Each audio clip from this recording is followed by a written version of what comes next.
les gamers, les gameuses, c'est Drakex, j'espère que vous allez bien. En tout cas, moi pour ma part, les amis, je reste toujours Panzai. Aujourd'hui, on se retrouve pour un autre épisode de In My Life, poto Panzai, bro. Enfin bref, alors retrouvez vite dans le vif du sujet. Alors cette histoire, je vais vous la raconter, bah tiens, d'abord je vais vous dire à peu près le titre pour vous mettre dans l'ambiance. Une fille au lycée est une vraie pute. Alors ils vont me dire, ouais putain encore une pute, mais c'est pas possible, c'est quoi ton lycée? Non mais je te promets c'est un lycée normal. Mais bon, je vais t'expliquer pourquoi, tu vas tout de suite comprendre pourquoi je dis ce genre de propos. Et là cette fois-ci ça ne sera pas comme dans mon autre vidéo, une grosse salope où elle a fait des trucs pas bien et tout ça.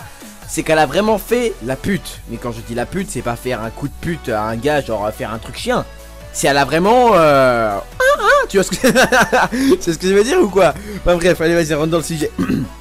Alors je venais de rentrer de stage parce que oui, les dernières grandes vacances qu'on a passées en octobre, et ben moi juste après j'avais une semaine de stage.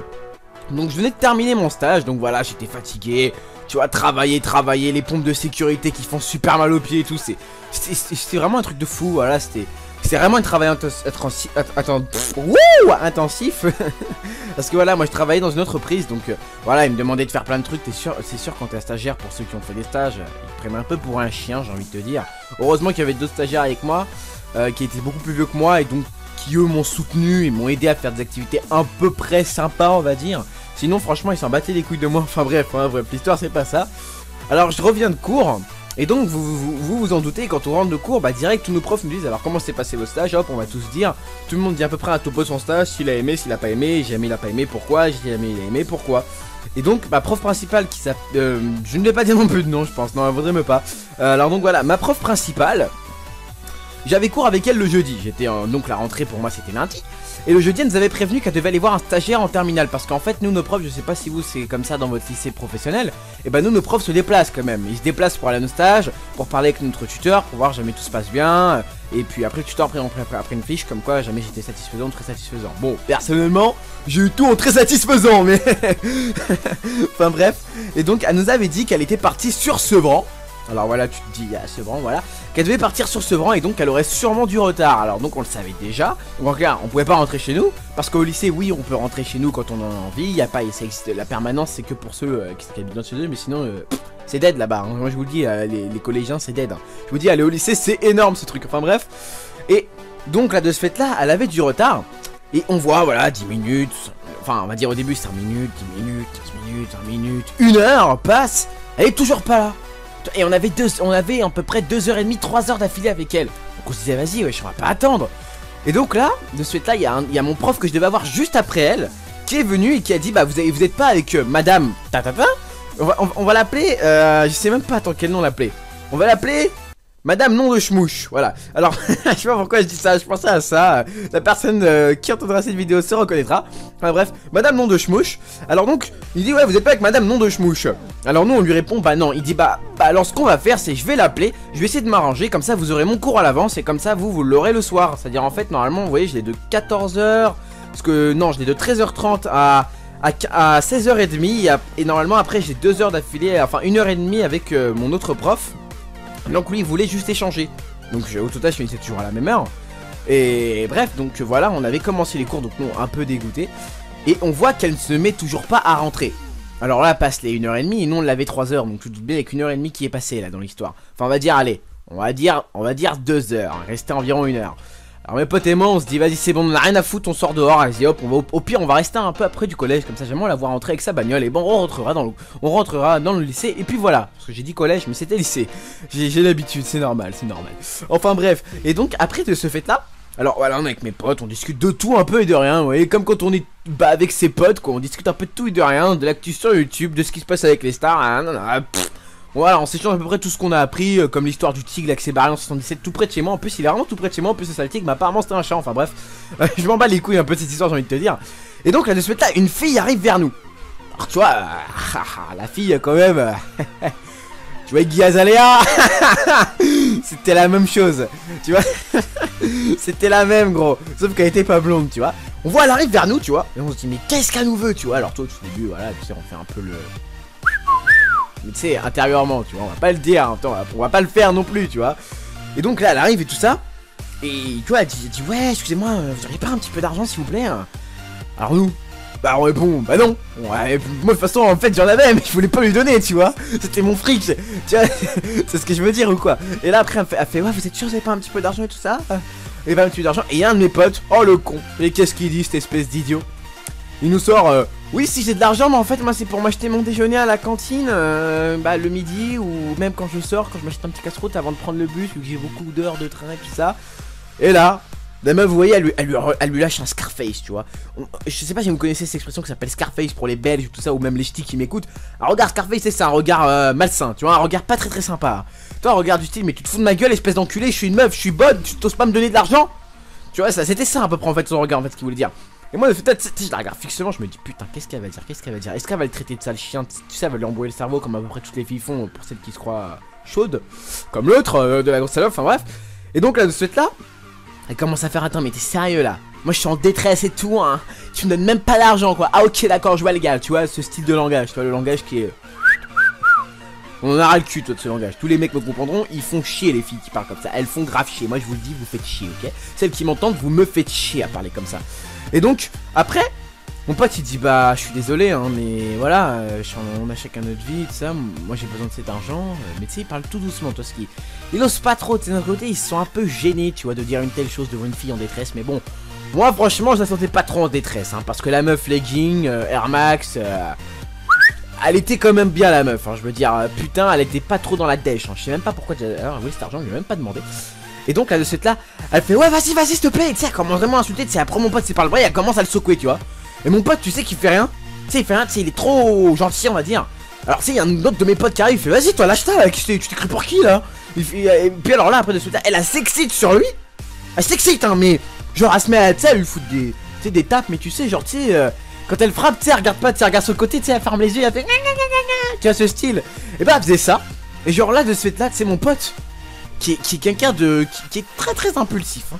Il se met direct bah il la pousse mais tu sais avec une force et en fait derrière il y avait des grillages, il y avait un gros grillage. Elle s'est pris le grillage dans le dos. Et donc de ce fait là elle a eu super mal. Et donc qu'est-ce qu'elle a fait la sournoise? C'est une fourbe cette fille hein.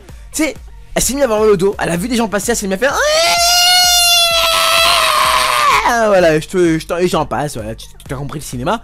Elle t'a fait ils vont frapper, ils veulent me violer, secours. Alors c'est ce temps on fait mais non arrêtez c'est pas vrai, elle voulait juste nous donner de l'argent. Donc là on se dit vas-y venez on se casse tu vois. Moi je dis franchement qu'il faut se barrer, ça sert à rien de rester avec une go comme ça. Elle va plus nous prendre la tête, nous attirer des emmerdes qu'autre chose. Alors voilà, je dis à mes potes, venez les gars, on s'en va, on va au panini, on va au grec, on va à la pizza, on fait ce que tu veux, mais on se casse, tu vois. Alors là, on commence à partir, et là, tu sais, elle voit qu'on part, tu vois, donc tout de suite, tu vois, elle se relève d'un coup. Enfin, moi, j'avais pas vu, franchement, parce que j'étais dôme, tu sais, le bruit des chaussures sur le béton, t'entends, quoi, t'es pas sourd non plus. J'entends, tu sais, qu'elle se met à courir. Alors là, sur le coup, tu sais, je me retourne, je me dis, oh putain, qu'est-ce qu'elle va faire? Alors, on se retourne tous. Elle s'arrête d'un coup, tu vois, mais elle était vraiment chelou, hein. Alors, elle s'arrête d'un coup, et là, en fait, elle commence à faire ouais si tu me donnes ton argent je te suce la bite. Est-ce que vous avez bien compris ce qu'elle a dit là? Elle a dit je répète hein, pour être sûr hein. Si tu me donnes de l'argent je te suce la bite. Ce qui est entre tes jambes. Tu vois ce que je veux dire? Ton engin reproducteur. Ok. Alors là de cette là mon pote il est plus que choqué. En plus mon pote tu sais c'est quelqu'un de très timide. Oh là là le mec sa tête elle vient du blanc pâle au rouge. Mais rouge red, tu vois le truc. C'était énorme à voir. Mais genre là il se met à faire. Mais il arrive pas à articuler, tu vois. Il est choqué. Et elle, c'est après. Elle après tu sais elle continue à insister. Bon allez vas-y viens vas-y donne-moi de l'argent, je te suce la bite et tout. Et là tu sais, mon pote, bah son regard, franchement, moi après c'est je pense, je suis même sûr à 90% que c'était vrai. Et on avait énormément envie, mais il osait pas pour une seule raison, parce qu'on était là. Et il sait très bien que si jamais il aurait dit oui, qu'on serait là, on aurait dit ouais j'étais sérieux, t'es un chien, tu prends la première qui traîne dans la rue, ça se trouve elle a des trucs dans la bouche, on sait pas, tu vois, on sait pas, tu vois, on sait pas qu'est-ce qu'elle peut avoir. Donc elle avait vraiment un comportement bizarre quand même, mais c'était aussi une terminale. Donc doublement plus bonne, tu vois, la meuf elle est adulte et tout, donc tu vois on s'en fout, tu vois, même jamais des problèmes, elle a 18 ans. Et j'aimais au pire, mon pote au pire il a des problèmes, peut porter plainte parce qu'il est pas encore adulte, donc voilà. Bref. Et donc de ce fait là, tu vois, moi je commence à remarquer qu'elle a un petit toc. Alors je m'explique quand je dis toc. Elle se met toujours, vous voyez, à faire un truc avec sa tête, tu sais, du style sa tête elle part sur le côté et elle revient toute droite, tu vois.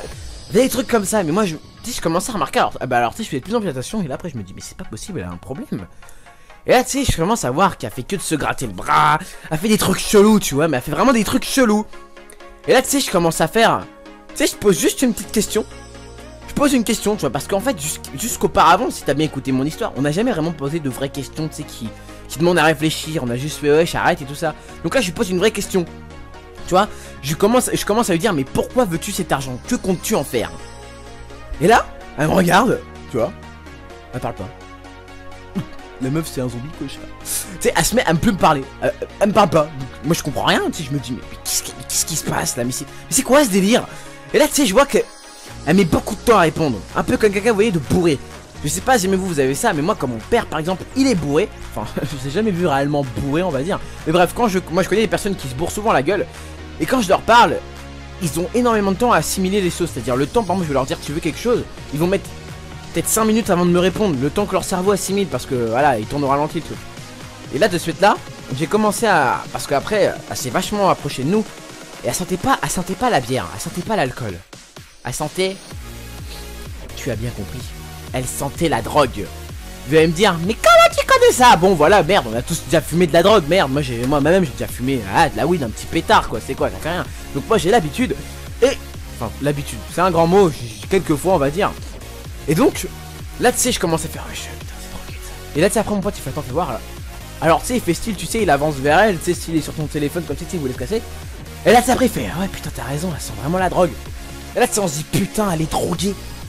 Et puis là, tu sais, d'un second, on commence vraiment à comprendre maintenant, tu sais, on se dit, ah, bah voilà, pourquoi ça, elle est vraiment droguée, la meuf. Et là, mon pote, de ce fait-là, après qu'on lui dit, mec, elle est droguée, fais pas ça, ça se trouve, on sait pas de ça. Et là, mon pote, il dit, non, j'ai pas envie, je ne tiens pas à faire ça, tu sais, ce qui parle extrêmement bien. Il dit, non, je tiens pas à faire ça, moi, je m'en vais. Et la fille, oh putain, les mecs, vous avez déjà vu Carrie ou Insidious, ce genre de conneries? Bah, c'était la même chose, les mecs. Allez, cette mec, elle est passée de la meuf Iggy Azalea à Chucky, quoi. Elle a commencé à hurler, à péter à faire, ah, non, mais je t'en fous, c'est meilleur, tu me plais pas, puis va te faire foutre, sérieux. Et là, tu sais, elle se mettait à le courser. Alors mon pote, tu vois, il a couru. Et là, tu sais, il y avait une course poursuite. Alors nous, c'est de ce fait-là, on s'est regardé, tu sais, en mode Rambo, tu sais, en mode, on doit l'aider, les mecs. Et là, on s'est mis à taper piquette, tu vois. On tape piquette. Il y a un pote à moi, mec, l'impulsif. Oh putain, mec, il fait, tu sais, en courant, il fait, putain, je vais la défoncer. Il court, mec, il lui met une balayette. Oh, mais comme t'as jamais vu ça. J'avoue, c'était bâtard, mais franchement, la mec, fallait vraiment la calmer, là, tu sais, fallait quand même qu'elle reçoive un petit choc, là, pour la calmer. Il lui met une de ces putains de laser, les mecs. Mais une laser, oh là là là là là. Une laser, pour ceux qui savent pas, c'est une putain de balayette. On appelle ça laser parce que voilà, tu vois, te le coup, quoi. Il lui met une laser pendant qu'elle court en plus. Donc elle se ramasse la tête la première sur le béton. Elle avait le menton ouvert, le bras droit, je crois, ou le gauche. T'imagines un bras, merde. Voilà, et bah tout l'avant-bras était froissé, on va dire. Tu sais, c'était pas vraiment ouvert, tu vois, jusqu'à que ça pisse de sang, mais tu sais, mais c'était bien froissé. La peau, elle était bien froissée de partout. Et là, sur le côté, là, tu sais, vu qu'elle était avec un t-shirt, tu sais, où elle avait fait un petit nœud sur le côté. Donc tu vois, on voyait son petit nombril. Tout le côté ici, c'était arraché. Donc c'était tout ouvert. Mais vraiment ouvert, hein. Ouvert, un truc de fou. Et là, du style, mon pote, là, à ce moment-là, mec, ouf, putain, mec, il a fait les gros yeux, mais à un point, il était choqué. Il savait même pas, il savait pas, tu sais, qu'elle pouvait s'attramer comme ça, donc direct instinct. Nous, on lui fonce dessus, on fait, ouais, ça va être ça, t'as pas trop mal de ça. Et elle, tu sais, elle a encore sonné, elle ose même pas nous répondre, ça nous répond pas, elle nous regarde fixément, en mode. Elle ne répond pas, tu vois, je pense qu'elle était encore choquée, elle était sous le choc, à mon avis, c'est même sûr. Alors, donc, de ce fait-là, mon pote s'est directement mis à appeler les pompiers. Et donc, de ce fait-là, quand on a appelé les pompiers, bah, qu'est-ce qu'on a fait? On l'a entre guillemets porté, on l'a amené à une rue qu'on connaissait parce qu'on était en plein sur une espèce de grande route, une espèce de périph', on va dire. Mais c'est pas vraiment un périph', c'est... Voilà, on était sur une grande route. Et donc de ce fait là, on l'a emporté, on l'a mis à peu près vers une rue qu'on connaissait. Et donc on est resté. Et une fois qu'on a entendu la sirène des pompiers, bah qu'est-ce qu'on a fait? Nous, on s'est barré. Parce que tout bêtement, si jamais elle a repris ses esprits et qu'elle se souvient de tout, dans l'histoire, si tu réfléchis bien, c'est un peu nous qui sommes en tort. La fille nous a pas vraiment agressé, voilà, c'est pas vraiment une agression. Mon pote l'a tapé juste parce qu'elle a coursé mon autre pote. Je veux dire, alors il aurait très bien pu la tenir, tu sais, ou la plaquer gentiment, tu sais, contre le sol pour pas qu'elle puisse bouger, tu sais, en mode garde du corps. Mais non, lui, tu vois, il a été d'un coup sec. Donc, d'un côté, on était en faute. Et moi, moi, la garde à vue, non. Parce que mon papa, après, ça va pas se passer de la même manière. Hein. Je préfère 10 fois mieux rester en garde à vue que de rentrer à la maison, si tu vois ce que je veux dire. Enfin, bref, c'était mon histoire. Et aussi, je vous passe juste un petit message, ne vous droguez pas. Parce que regardez jusqu'à où cette fille a pu partir. Imaginez que ça serait tombé sur des gars, je veux dire, c'est un peu faux ce que je dis, moins cool que nous. Parce qu'il y a des mecs, franchement, qui auraient même pu la violer, l'abuser sexuellement, ou faire même d'autres choses, ou même l'embarquer dans une bagnole, elle serait La preuve, elle était prête à tout juste pour avoir un peu de fric pour pouvoir se taper de la weed ou je ne sais où. C'est vraiment dangereux. C'est, vous voyez à peu près l'effet de la drogue. C'est pour ça que même moi, quand il m'arrive de fumer un petit pétard, je fais en sorte de rester chez moi à la maison ou avec 3-4 potes chez moi ou dans un endroit où je sais qu'on sera en sécurité, où on pourra pas faire non plus une connerie de ouf, genre voilà, avoir des risques inutiles, parce que c'est souvent comme ça que beaucoup de gens meurent bêtement. Par exemple, je te donne un exemple de ce qui est arrivé une fois chez moi, enfin près de ma ville, à Melun, c'est à 10-15 minutes de chez moi. Et bah il y a un mec qui s'était pété à la weed que mon père connaissait, et cette personne là qui s'était pété à la weed a voulu faire le con, a traversé la rue comme ça en courant torse nu. Il s'est fait renverser par une voiture, le mec il est mort direct, fracture du crâne, c'était fini, vous voyez. Donc voilà, je vous dis juste ça comme ça pour les grands fumeurs de weed, ceux qui fument ça dehors tout seul, sans personne sur qui compter. Franchement faites gaffe à vous, parce que regardez jusqu'à où ça a pu entraîner cette fille là, cette pauvre fille. Maintenant elle a fini à l'hôpital, heureusement. Elle ne se souvient plus de nos têtes. Ça c'est... Enfin, elle se souvient plus de ma tête. Les autres je sais pas, mais en tout cas elle se souvient plus de ma tête, parce qu'elle est passée devant moi il y a quelques jours. Elle m'a regardé genre en mode je sais pas qui c'est, et elle a tracé son chemin. Donc ça va, elle m'a pas fait un regard du style mais je me souviens de lui, c'est à cause de lui j'ai eu ces problèmes. Non, voilà. Donc j'étais plutôt content. Ça, je suis reparti avec le sourire, tu vois. Bon bref les gars, c'était Drakek, j'espère que t'auras kiffé. Allez, peace mon gars.